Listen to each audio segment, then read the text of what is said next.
do this, I'm gonna say that just because it's fun. Every time. Well, I made you say that. I'm like, you say it again. She did. But we're back with another at-home edition just to bring a smile to your face. We're so excited to be talking with you guys, everyone listening, everyone watching.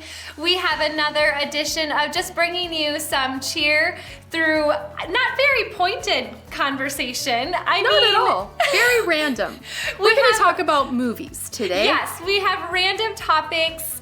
Again, probably not going to walk away with bookmarks in your Bible of things that we're pointing you to, No. but we're going to have a lot of fun. Yes. It will bring joy to your heart. It will. So, I just have to say this. I'm just going to open it up with this, Sonny. Uh-oh. So, everyone listening, everyone watching, what is something that maybe you're not super proud of that you've done or you're doing, but because of the environment we're in, you just don't care? For example, I am wearing flip-flops that have a dog bite in it. These aren't even mine. These are my husband's. They're too big. I'm wearing them with socks, and I'm wearing them out in public, which I would not normally do because that's super 90s, like socks and flip-flops, but I kind of don't care. I kind of don't care. For sure. I can tell you I have, on more than one accounts, I have done the front of my hair. Did it again today. There is nothing done to the back of my hair. I could have waves and kinks and I don't care. And so I have not done the back of my hair in 6 weeks. I have worn pajama bottoms and jackets and nice shirts and had all the jewelry and been wearing cloud pajama pants or Packer pajama shorts. I mean, why do we have to get anything dolled up except for the top half of us? So I'm not very proud of that. It's true. Yeah. Although sometimes I forget that there is a real world because I was wearing purple jogging pants and a shirt that did not match and flip-flops, and I was in the middle of like cooking something and I forgot like one ingredient, and luckily there is a store that is open close by to our house, so I like just went out the door and totally didn't even think about what I was actually wearing. Not that I care like that much, but when I Casey, as I started walking in, I was like, oh shoot, I'm literally, this is not what I would normally be wearing. But Casey, in that store that you are speaking of, you totally would. I know. Let's be honest. You dress down to go to your store down the street. To my store. And we're not talking about Target right now. No, not Target. I'm putting you out there. But when you're like, hey, so I'm going to Walmart, and I'm thinking, you look the worst you've ever looked. This was pre-pandemic. We just said it. Oh my gosh, I'm going to get sued. So there's nothing wrong with that store. It has everything that you need. Absolutely not. Although, have you seen the memes? It's not even memes. It's an album on Facebook of things people have worn as masks. Not all are in Walmart, but a lot are. You can tell they're I've heard Walmart. of these. I haven't seen it, no. Okay, it's 12. Let me go through some of them. A scuba oxygen tank mask, and they were wearing a wetsuit. Oh my gosh. A horse head that was a full rubber mask horse head, but massive. Let me think about the other ones. Okay, you know the packages you get your comforter in when you buy it at the store, like a plastic, and it zips up? Yes. There was a guy, a sales associate, helping a lady, and you could tell he was trying to hear her through it. She had the queen comforter unzipped over her body, and the square, like SpongeBob, was over her head as she was shopping. That's like a suffocation hazard. Yeah. One person had a like Walmart bag, or let's say Festival. No, Festival's yellow. It was brown. It was a grocery store plastic bag around their head, and they had like a rubber band around their neck to keep it tight. Like, I'm not lying. I showed Sean, and Sean said, it can't be real. I'm like, you can see it's real. And you can see the reactions of people looking at the people like this. Like, I can't. Oh, one lady had a sponge, like the green sponge that's green on one side, yellow on the other, across her face with a rubber band, keeping the sponge. Okay, but I will say I went to Festival the other day, And so far I have not worn a mask, but I've also not, we've done Instacart a lot, or Sean's worn like ridiculous masks with like big contraptions, like oxygen. It was so embarrassing. The one time he took a picture in Meijer of what he was wearing. It looked like he had like Bose headphones on his face and then also here. It was like 4 pieces of weird big things. Anyway, and 2 of them were pink, so it kind of looked like he had pink headphones around his beard, but it was a face mask. So anyway, I decided, okay, I'm gonna go to festival and I am gonna do the face mask, because when I was at Target the week before, I totally was judged for not having a face mask. So I felt like, okay, I need to do this. So in my head, I'm like, I have this floral head wrap that also can like go around your hair, yeah, but you know, kind of like your neck. And I pictured that it was really like a lot of fabric that just would bunch around. So I find it and I put it around my neck, and I'm like, when I get to festival, I'll pull it up. Well, I get to festival and I realized that this was not what I had remembered. And it actually, when you spread the fabric out, it was about this big. When you unfolded it, at its largest was about this big. Not this big as I remembered. So I looked like I had a legit hairband around my head. I'm gonna show up on that album. I'm a meme now. And it barely covered my nostrils, and it was one thin layer that I had to stretch, so you probably could see my mouth. Probably people were like, look at this crazy. They were like, poor girl. I'm super embarrassed. Poor girl. We have a lot of embarrassing things, right? It's so great. It's so great.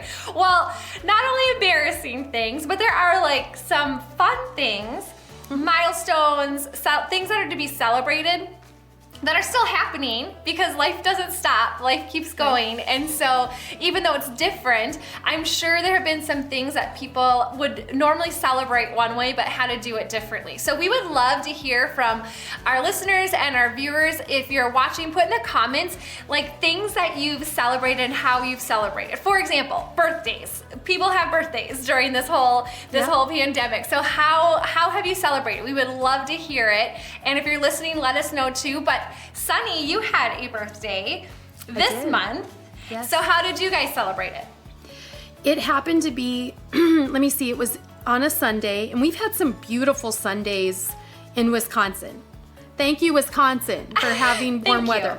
Actually, Sean and I were sitting at Pamperin Park yesterday, and I walked for 3 hours, and he came in the car and on his way back from doing something and sat on a bench with me, and then drove home and I walked home. But we sat on the bench for a while. He's like, this is really nice. I'm like, I know. And the weather was so nice to be warm out. And I looked at him, I said, I'm so glad we're not doing this in January, where we're in our home and it's freezing out and it's gray and there's snow and there's no going outside. I mean, I see people walking around all the time outside. So on my birthday, it was a warm day, one of the warmest we've had. It was April 5th. And I sat on my porch for like 3 hours. Now, I was researching Revelation and that study that I'm doing right now. And Sean came out, he's like, really? On a Sunday and on your birthday? I'm like, if I'm outside on my porch, like I can't think of a better thing I would want to do. So that was awesome. And then he had balloons hanging from the ceiling that night. He made my tacos, which are the tacos I make. So, I mean, he didn't want to bother me, but I did have to help him a little with the tortillas. But he did really good with it all.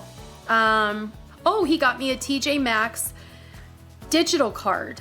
Oh, that's smart. Yeah. So he emailed it to me.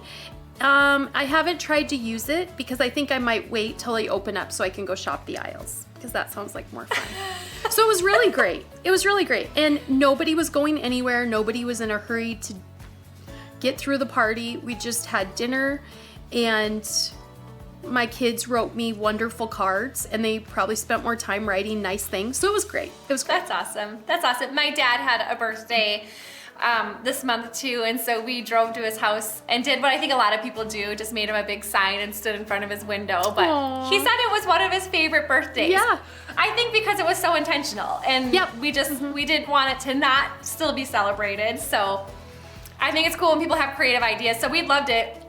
hear more people's creative ideas, right? Because Yeah. there's wedding anniversaries, birthdays, graduations. Yes. There's Oh, all I wanted sorts to of talk. things. I wanted to talk Yeah. about that. So Alan Griffin, a lot of people who are in our life know he's in our life, and he's Sean's best friend, and he got his doctorate. He what is it called? He gave his dissertation. He defended his dissertation on a Zoom call in a suit jacket. I really did want to have the inside scoop because I bet he was wearing basketball shorts on the bottom, but he had a suit jacket on top. The board that was he was defending his dissertation to, he sent us a screenshot of them, and they were like in hoodies. Like, these are doctors who are giving somebody a doctorate. One dude had a hoodie on. I'm like, oh, this is so different, because that's a very formal thing. So anyway, he got that, and so he wanted to have a graduation party still because Sean was going to fly in for it, and of course that got canceled. The graduation got canceled. And I'm sure I think it's a doctorate in theology. And so 10 guys got on a Zoom call 2 nights ago, and for 3 hours, 10 dudes, probably all ranging from 40 to 55, sat there, and Sean's like, it was like we were all together. Granted, it's not a meeting, there was no agenda, so I think that's why it was super fun. And I thought, you know what? And in fact, Casey, didn't you say you and BJ, have you done that kind of thing? Yeah, we've had date nights with our friends where we just Zoom call, and we don't really do anything special besides just, hey, hi, how are you doing? We've had a couple, like, here's some, hors d'oeuvres, or we're having our little snack. Eat it through the screen. But just to meet with the people we would normally be meeting with on the weekends, we've done that a couple times, and I'm sure that there are other really cool things people are doing. And I think it's so important that we don't stop doing what's important to us. We just have to find a different way to do it. Yeah. Well, grandparents have been doing the FaceTime thing for a long time, Yeah. right? Like, aren't there devices now that it's like, looks like a picture frame, and grandma and grandpa can push start and the kids can. So, I think we could probably lean into that, even the younger generation. When you told me that earlier, I thought, why aren't Sean and I doing that? Like, we could get on with Hush Marine and Alan, and I think no agenda leads to random conversations. Like, for instance, what we're going to talk about next. What a great segue. Movies and TV shows. Let's give some real life recommendations right now. Because this is what friends do. Like, what are you watching right now? For sure. Yeah. So everyone knows that we're watching Tiger King. Hi. Tiger King, hello. Cool Cats and Kittens. Yep, that's probably And we old discovered news. his name is Joe. Yeah, Joe Exotic. We couldn't think Joe of it Exotic. last time, but Joe Exotic. Right. Who could Yes. forget that? Joe Exotic. Yeah. Well, something new that you're watching, because I usually get ideas from you. And I get ideas on movies from you. So I feel like Sean and I have watched every documentary that has come out. I feel like, not documentary, I said that wrong. Every true story. Oh, I love those. We've watched Bombshell. We've watched, which is probably a little more off script, but we watched Just Mercy last night. I don't even remember what it was called, but it was about, two guys buying a bank in Texas back in the 60s. So good. I'm trying to think. We've watched like 4 or 5 that are just true stories. So they've been awesome because you also don't feel like you wasted your time and your energy. You actually feel a little smarter, but of course I love history. Unorthodox. I watched that. It's only 4 episodes. And it was so good. I told Sean, I said, yeah, it's the story of a girl, but I don't think it's feminine, and I think you'd really like it. And he'd heard that from more than one. I told you about Unorthodox. You haven't started it yet, right? I wrote it down. I haven't started it yet. Okay. What have you watched? Because I need some suggestions. I feel like I'm out. Well, okay, so we're into like shows. We finished The Office, which is like my favorite. So we finished it. That was so good. And then we just started Parks and Rec, which is equally hilarious. I can't believe this is like your first introduction to Leslie Knope and Ron Swanson. Yes! They're so good. Your life I'm will loving never it. be the same. Loving it. I also love documentaries, but we started one a while ago, actually before the pandemic. It's called Pandemic. And so now we're watching through it, and that's been pretty good. We did watch, is it The Messiah or just Messiah? Do you remember? I don't remember if it's the or not, but that's a winner. That is great. That like, is a it winner. is so good. Like, so good. And then one night when everyone went to bed and I just wasn't tired, I watched, it's the documentary about Bethany Hamilton, the Soul Surfer movie girl, but it wasn't called Soul Surfer. It was her documentary. That was so good. It was so good. For sure good. But yeah, we are movie people too. My husband and I will take turns picking movies. I usually end up picking ones that we just don't want to finish watching because they're so dumb. So I might be a good movie recommender.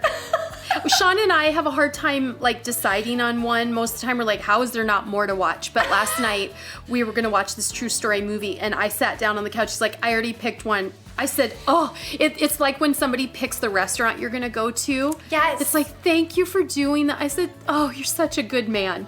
Just because he picked it. And we didn't have to like spend 30 minutes deciding. Okay, so another one, and I know I'm a history buff. Like when I grow up and I can be a tour guide, I'm gonna be a history tour guide of something somewhere in some country or land, or I don't know, maybe I'll work for the Packers and do a tour. I don't know. So I love this, and some people are like, this is crazy. I watched The Men Who Built America on the History Channel. So good. Now there's The Food That Built America. Oh. Hershey's, Post, Kellogg, Heinz. Unreal history. I love it so much. And so people who hate history might not like it, but people who are like, I don't know if I do or not, you would love it too. So it's really good. We have to be careful of some of the documentaries we watch because we are like infomercial shoppers. Like if we see it, we'll buy it. And so we've watched a few documentaries where, we bought the juicer. I know which one you're talking about. Yep. Or we're vegan. I mean, we were for a while. My daughter is still vegan, but we're vegan. So Sean is vegan because of Game Changer. Sean is vegan. He has fallen in love with plant-based meat. They're so good. They're so good though. But we are very like, ooh, yep, we need to do that. Yeah, I agree. You have to be careful when it's really extreme, right? And how do you know? Yeah, you don't know until you watch it. But I'm like you. I for sure am a documentary watcher and also an adopter. Yes. Yes, I love that. The other thing that I do, and Sean knows it, he needs to give me about 30 minutes after every movie to now go Google. I need to go see the real person's face. Where are they now? I know. Where are they now? Is this true? Was it true? Like even Vikings. Like I had to go, is this mythological? Or is this true? Okay, and that's a great show though. That is also a great series, Vikings. Yes. You have to have your finger on the fast forward button because sometimes. Yeah, it can get kind of gory and gross. I'm like, why? Why did we have to see their head off? Like, didn't need to see that. So that's a little raw. Well, so if you're watching, give us your ideas. What are you watching? What are you listening to? We'll share it. Well, we want it for ourselves, but then everyone else. Let's be honest. We need your advice. We need some more ideas. The pool is drying up. The pool is drying up. I did hear that movies are coming straight to, we have to buy them. Yes. But they're coming straight to our TV. We heard our that too. set-top box, so that we can watch right away. We heard that too. So keep the ideas coming. We're gonna take a quick break while you're giving us your ideas, but stick with us because we'll be back with more conversation. Are you feeling discouraged? Do you need the emotional chaos to stop? Are you experiencing negative dialogue in your mind and in your life? Do you feel like you've tried everything and aren't seeing results? Journey to Wholeness can help. We believe that anyone can find wholeness in Jesus. Journey to Wholeness is a 12-week program designed to equip you to face life's challenges by providing practical tools and biblical truth to help you spiritually, emotionally, and relationally as you walk out your Jesus journey. Course content is presented in a group setting and includes pastoral and professional video-based teachings, in-class applications, and group discussion so that you can gain the tools and strength you need to live a life of wholeness no matter what comes your way. Groups are facilitated by people just like you and will help you apply the content to your personal journeys. Groups meet weekly and sessions are 90 minutes. Childcare is provided during select evenings. Become one of the hundreds who have found Jesus-centered wholeness through this proven course. Now is the perfect time to start your journey to confidence, strength, and peace in your life. Sign up for Journey to Wholeness today. Hey, we are back, and if you're just joining us, I am talking with Sonny. We're doing our Cheery Conversations at Home edition, and we're just talking about different things we're experiencing during this new norm that we've been living for the last month or so. But we've just been having some pretty random conversation. Random. We have been talking a lot about our lives, how we've been impacted, things that we're doing differently. But I know part of both of our lives, we have kids that are part of our lives. And so let's talk a little bit about how our kids, and viewers and listeners, again, just keep the comments coming.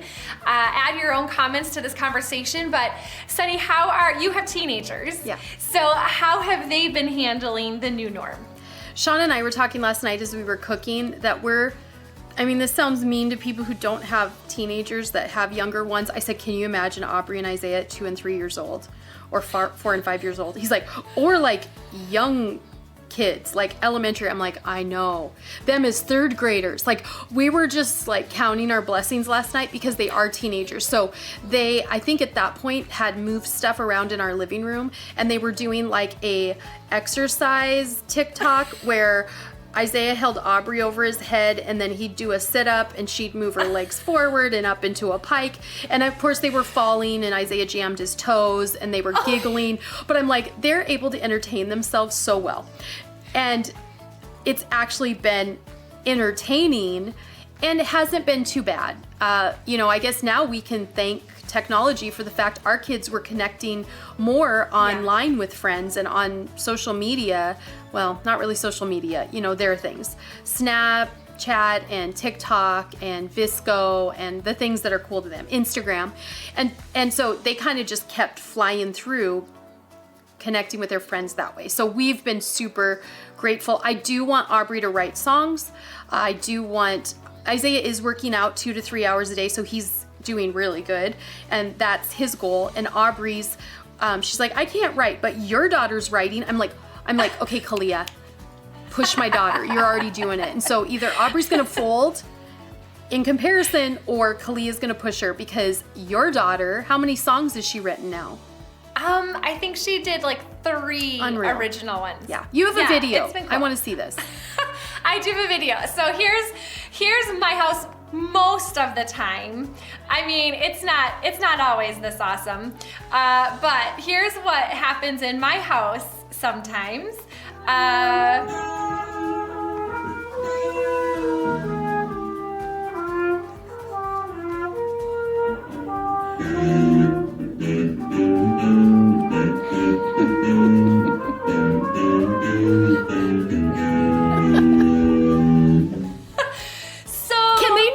Each other? I'm not really sure. They're like, I'll just be louder. Which, let's face it, we all turn our music up in different parts of the house, probably louder than the others, and then pretty soon it's just chaos. That's so awesome. So trumpet, electric guitar, percussion, like drums, keyboard, and singing, ukulele, and some rapping. That's been new. I've discovered some new talents my kids have. But Kavi's good. Kavi's good. good. I know you're not gonna put it out there, some of his raps. I know right now that's internal, and he's not releasing anything yet, but he can rap. I'm impressed. He is going to be famous. But one thing my kids got mad at me about was I kept saying, oh my goodness, I've always wanted to homeschool you. And that made them so angry when I said that, because they did not think that was great. They don't want to be in the grouping of I was once homeschooled, I take it. Yes, or okay. I think they think I might love it so much that I'll never let them go back to school, which wouldn't happen. Nope, you found that out. Yes. I'm not even trying to homeschool. The kids were on spring break last week, so they didn't have to do work and log in. But we're failing as a family. I just don't, like today, I think Isaiah's still sleeping. I don't know. It's terrible. It's terrible. Well, we are trying to stick to a schedule, but it is hard. It's hard to be their schedule. It doesn't have to be normal. No. That's been our learning curve, is everything doesn't have to be exactly how it was. They're still getting their schoolwork done. They're still getting outside.